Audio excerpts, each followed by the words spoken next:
Hi everyone, कैसे हैं आप सब लोग। उम्मीद करता हूं कि आप सब ठीक ठाक होंगे। वेलकम है आप सब लोगों का जावा स्क्रिप्ट की इस मज़ेदार सीरीज़ के अंदर। दोस्तों, पिछली वीडियो के अंदर हमने ऑब्जेक्ट को जावा स्क्रिप्ट के अंदर पढ़ना स्टार्ट किया था, लेकिन अधूरा छोड़ दिया था क्योंकि ऑब्जेक्ट को हम अलग अलग लेवल्स में पढ़ना चाह रहे थे। पहले हमने बेसिक लेवल पे पढ़ा ऑब्जेक्ट क्या होता है, कैसे बनाया जाता है, कैसे उसे प्रोग्राम के अंदर लिखा जाता है, फिर उसकी प्रॉपर्टीज़ को कैसे एक्सेस किया जाता है, कैसे उसे मैनिपुलेट किया जाता है, ताकि बेसिक लेवल पे आप उसे प्रैक्टिस कर सको और समझ सको पहले। अब हम थोड़ा एडवांस लेवल पे काम करेंगे। जावा स्क्रिप्ट के अंदर जो ऑब्जेक्ट है उसके अंदर जो कॉन्सेप्ट होता है एक मेथड्स, उस मेथड का क्या कॉन्सेप्ट है और पूरे ऑब्जेक्ट को आइट्रेट कैसे करवाते हैं, एंड उसके बाद ऑब्जेक्ट के इंपॉर्टेंट मेथड्स क्या हैं। इन दो तीन कॉन्सेप्ट को हम आज की इस वीडियो के अंदर कवर करने वाले हैं। बहुत ही इंपॉर्टेंट वीडियो है और बहुत ही अच्छे अच्छे कॉन्सेप्ट आपको सीखने को मिलेंगे इस वीडियो के अंदर। सो कनेक्ट रहें इस वीडियो के साथ एंड आई होप कि at the end of this video आपको सारे कॉन्सेप्ट समझ में आ जाएंगे। सबसे पहले मेथड क्या होता है। ये जो मेथड मैंने यहाँ पे लिखा है, मेथड इन ऑब्जेक्ट, इसका मतलब क्या है। आपने फंक्शन ऑलरेडी पढ़ा हुआ है। फंक्शन क्या होता है, फंक्शन के बारे में आपको ऑलरेडी पता है। जो फंक्शन ऑब्जेक्ट के अंदर बनाया जाए या बने या फिर यूज़ किया जाए उसे हम मेथड ही कहते हैं। ठीक है, function used in object, function created in object is called as methods. ठीक है, वही फंक्शन होता है, लेकिन अगर उसे हम ऑब्जेक्ट के अंदर बना दें तो उसे हम मेथड कहते हैं, क्योंकि फिर वो जो काम करता है वो उस ऑब्जेक्ट के रिलेटेड काम करता है, इसीलिए उसे हम मेथड कहते हैं। ठीक है, इसको थोड़ा और भी समझते हैं हम अच्छे तरीके से। पहले आप यहाँ पे कोड पे आ जाओ और यहाँ पे हम एक फ़ोल्डर बना लेते हैं। हम फोल्डर बनाएंगे क्लास 11 तक का बना हुआ है। क्लास 12 का फोल्डर बनाओ और यहाँ पे आप फाइलें बनाओ index.html। एक आप html की फाइल बना लो और एक आप स्क्रिप्ट की बना लो, script.js। ठीक है, ये थोड़ा सही रहेगा और इनको आप हटा दो। थोड़ा जूम करके html के साथ आप अपनी स्क्रिप्ट को कनेक्ट कर दो। ठीक है, स्क्रिप्ट को आप कनेक्ट कर दो इस तरह से और यहाँ पे आप लिख दो कनेक्टेड। ठीक है, और इसके अंदर ये जो टाइटल है यहाँ पे आप लिखो ऑब्जेक्ट्स। ठीक है, अब इस फाइल को आप लाइव सर्वर के थ्रू रन करवा लो। रन करवाने के बाद ऑब्जेक्ट यहाँ पे नज़र आ रहा है और इंस्पेक्ट में कनेक्टेड भी नज़र आना चाहिए। जी बिल्कुल नज़र आ रहा है, तो मतलब हमारी फाइल कनेक्ट हो चुकी है। सो अब कोई टेंशन नहीं है। यहाँ पे आ जाओ और अगेन हम क्या करेंगे, सबसे पहले एक ऑब्जेक्ट बनाओ। आप एक ऑब्जेक्ट बनाओ। अब किसका ऑब्जेक्ट बनाए सर, एनिमल का बना दो। ठीक है, कैसे ऑब्जेक्ट बनाते हैं, कैसे बनाया जाता है, ये सारी चीज़ें हमने पिछली वीडियो में देख ली हैं। अब कौन सा एनिमल, लेट से नेम हम यहाँ पे कैट रख रहे हैं। कैट के बारे में हम कुछ लिखना चाह रहे हैं, कैट का ऑब्जेक्ट बनाना चाह रहे हैं और कैट का कलर आप यहाँ पे दे दो, लेट से फिलहाल के लिए ब्लैक। अब नॉर्मली क्या हो रहा है, देखो ये है की और ये भी की है। ओवरऑल इसे हम क्या कह रहे हैं, प्रॉपर्टीज़ कह रहे हैं। अब नॉर्मल जो ये कीज़ हैं या ओवरऑल ये जो प्रॉपर्टीज़ हैं, ये क्या कर रही हैं, ये उस ऑब्जेक्ट के अबाउट इंफॉर्मेशन स्टोर करके रख रही है, उसकी डेटा स्टोर करके रख रही है, उसके बारे में डेटा को ये स्टोर कर रही है। लेकिन ये जो ऑब्जेक्ट है जिसके बारे में हम डिफाइन कर रहे हैं, इसका बिहेवियर भी होता है और उस ऑब्जेक्ट के साथ उसका बिहेवियर भी अगर बताना हो तो वो हम बताते हैं मेथड्स की फॉर्म में।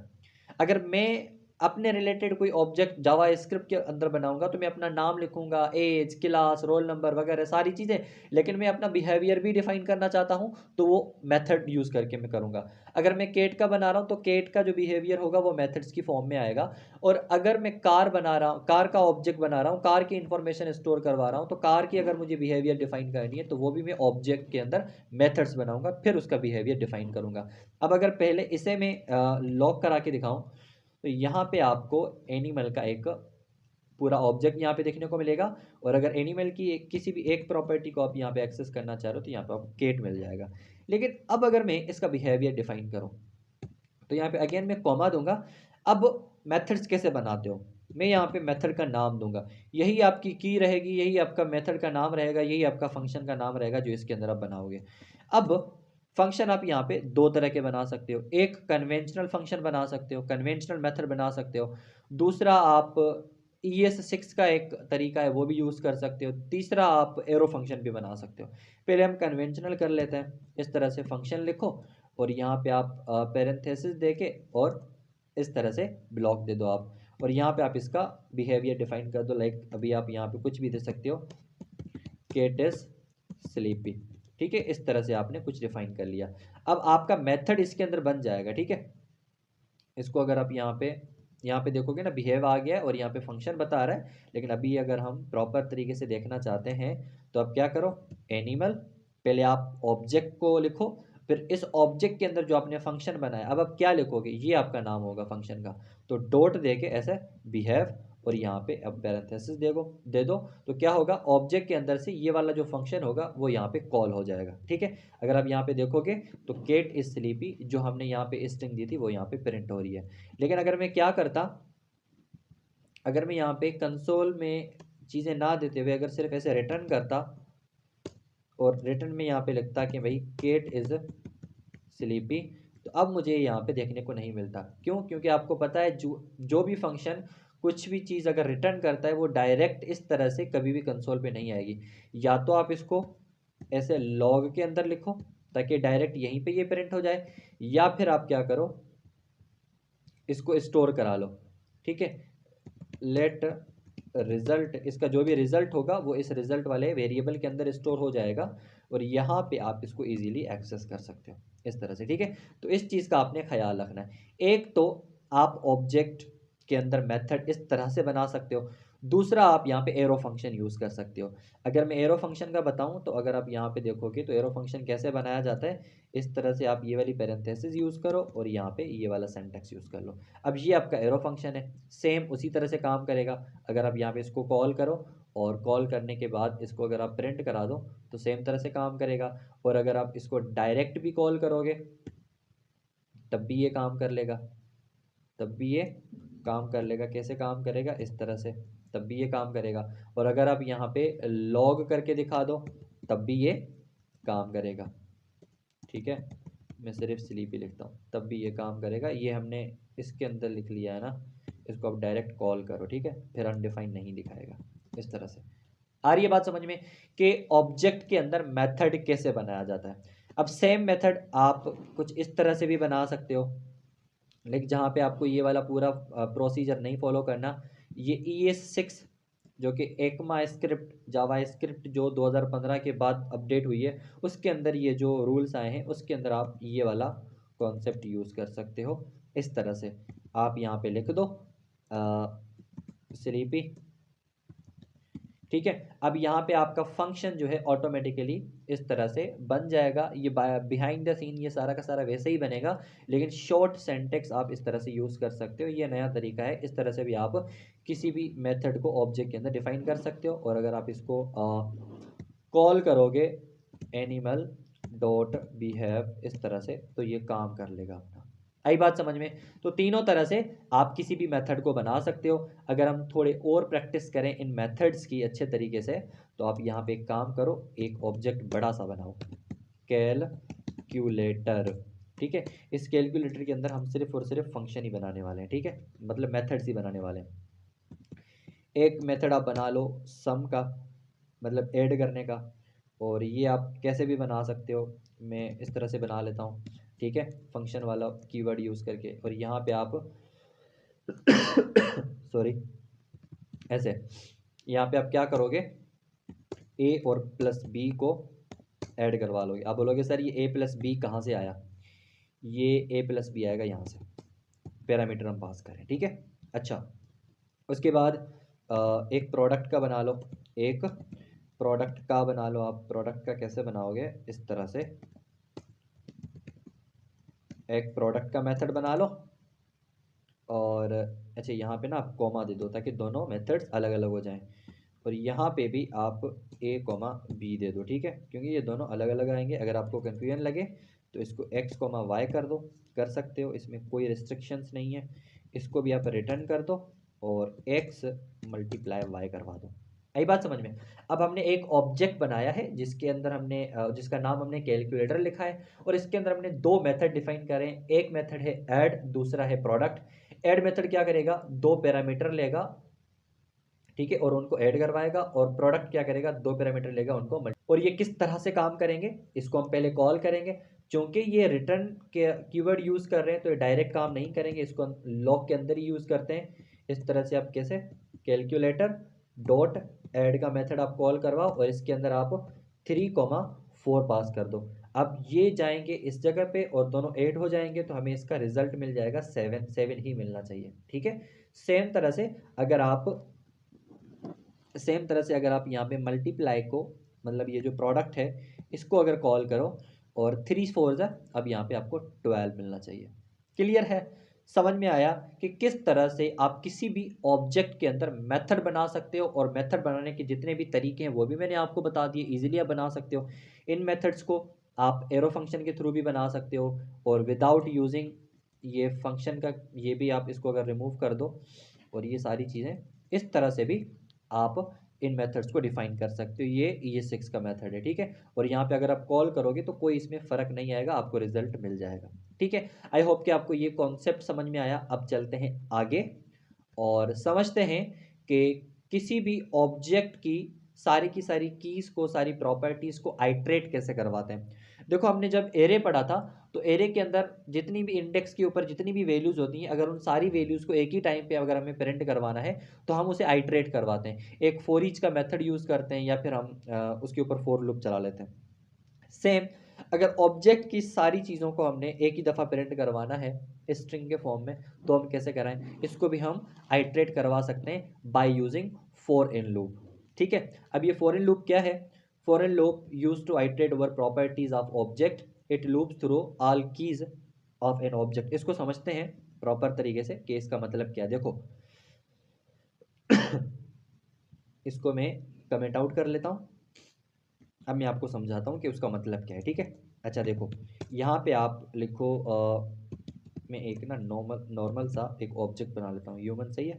ओके, यहाँ पे मैं नेम लिख लेता हूँ और यहाँ पे नेम दूंगा मुसहफ। ठीक है, और इसकी मैं एज दूंगा सपोज करो 23, और उसके बाद इसका मैं क्लास दूंगा सपोज करो 12th, और उसके बाद इसका मैं रोल नंबर दूंगा इस तरह से, सपोज करो 2K22 और 99। इस तरह से मैंने 4 चीज़ें इसके अंदर डिफाइन कर दी हैं। अब मैं चाहता हूँ चारों की चारों चीज़ें मुझे एक ही दफ़ा कंसोल पे दिखाई दें। आपको पता है ये अगर हम नॉर्मली यूज़ करेंगे तो मुझे एक एक प्रॉपर्टी एक्सेस करनी पड़ेगी, ऐसे ह्यूमन लिख के फिर मुझे नेम लिखना पड़ेगा, फिर सेम तरह से मुझे यहाँ पे ऐसे एज लिखना पड़ेगा, तो मतलब चारों प्रॉपर्टीज़ मुझे ऐसे एक्सेस करनी पड़ेंगी। लेकिन मैं चाहता हूँ सारी की सारी एक ही टाइम पे कंसोल पे मुझे दिखें, तो वो कैसे दिखेंगी, उसके लिए आप फॉर इन ये वाला जो मेथड है, ये वाला मेथड आप यूज़ करोगे। कैसे यूज़ करते हैं, फॉर लिखो और उसके बाद आप पैरेंथेसिस दो, देन आप क्या करोगे, लेट का कीवर्ड यूज़ करोगे, एंड देन आप यहाँ पे डिफाइन करोगे की, और उसके बाद आप इन का कीवर्ड यूज़ करोगे, और उसके बाद आप ऑब्जेक्ट का नाम दोगे जो ऑब्जेक्ट आप बना रहे हो। ठीक है, अब होगा क्या, ये काम कैसे करेगा मैं आपको दिखाता हूँ। देखो ऐसे आप क्या करो, फॉर लिखो और उसके बाद आप यहाँ पे क्या लिखोगे, लेट, और यहाँ पे आप की का एक वर्ड यूज़ करो, कीवर्ड यूज़ करो, और यहाँ पे आप इन, और उसके बाद ह्यूमन, क्या ह्यूमन यूज़ करो। ह्यूमन क्या है, ह्यूमन इस ऑब्जेक्ट का नाम है। ठीक है, अच्छा उसके बाद आप क्या करोगे, यहाँ पे आप पहले तो एक आप काम कर सकते हो। ठीक है, अगर मैं आपको यहाँ पे दिखाऊं सिर्फ की, अब मेरी बात समझना, पता है कि क्या करेगा, इस ऑब्जेक्ट के अंदर सारी कीज को आइट्रेट कराएगा। ये करता सिर्फ यही है, ये कीज को आइट्रेट करवाता है। क्या करता है, कीज को आइट्रेट करवाता है। अगर मैं इतना प्रिंट कराऊं तो ये सिर्फ क्या करेगा, इस ऑब्जेक्ट में से, ह्यूमन में से कीज लेगा। पहली की कौन सी है, नेम है, दूसरी की क्या है, एज। इस तरह से name, age, class, roll number, ये कीज लेके ये हमें प्रिंट करा के दे देगा कंसोल के ऊपर। देखो अगर मैं आपको यहाँ पे दिखाऊं तो इस तरह से हमें सारी कीज मिल रही हैं। लेकिन मैं चाहता हूं मुझे सिर्फ कीज नहीं चाहिए, मुझे सिर्फ कीज नहीं चाहिए, मुझे उसके सामने जो वैल्यूज पड़ी है ना वो भी मुझे चाहिए।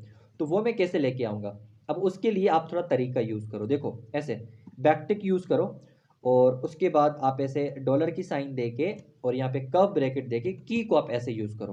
ठीक है। और आपको पता होना चाहिए ये जो टेम्पलेट लिटरल का कॉन्सेप्ट है ये क्यों यूज़ किया जाता है अगर हम स्ट्रिंग के अंदर डायनामिकली वेरिएबल्स को यूज़ करना चाहते हैं, क्योंकि ये जो की है ये भी एज वेरिएबल है, उस वेरिएबल के अंदर वो की स्टोर हो रही है। तो की मैं स्ट्रिंग के अंदर अगर दिखाना चाहता हूँ तो मैं यहाँ पे इस तरह का मेथड यूज़ कर रहा हूँ। अच्छा, यहाँ पे मुझे की मिल जाएगी, और अगर मैं इस तरह से कॉलन की साइन देके दोबारा ऐसे डॉलर की साइन देके और उसके बाद कर्व ब्रैकेट देके, अब मैं क्या करूं, थोड़ा सा ना कॉन्सेप्ट आपने यहां पे समझना है। देखो ये मुझे क्या मिल रही है, की मिल रही है। की में क्या आ रहा है, नेम आ रहा है, एज आ रही है, क्लास आ रही है, रोल नंबर।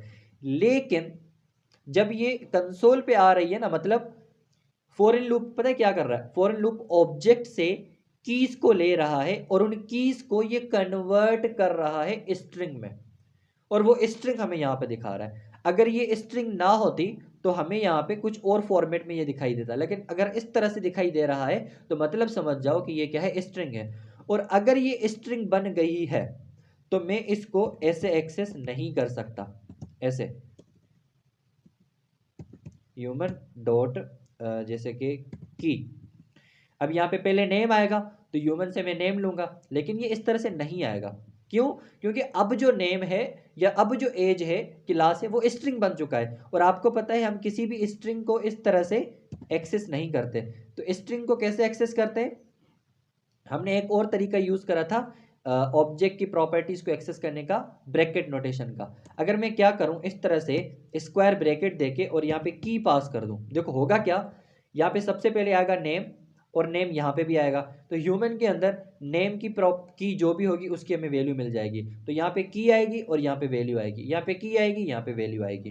तो यहाँ पे एक्चुअल में पता है क्या होगा, एक्चुअल में ऐसे होगा। अब आप बोलोगे सर नेम कहाँ से आ रहा है, नेम आ रहा है उस की के अंदर से। इसी तरह से यहाँ पे एज भी आएगा, सेम तरह से फिर यहाँ पे क्लास भी आएगा। इसको अगर आप थोड़ा सही तरीके से सोचोगे तो आपको समझ में आ जाएगा। अब यहाँ पे हमें देखो, पहले नेम मुसफ, एज 23, क्लास 12 और रोल नंबर ये हमें मिल जाएगा। ठीक है, इस तरह से आप किसी भी ऑब्जेक्ट के अंदर से चीज़ों को आइट्रेट करवा सकते हो।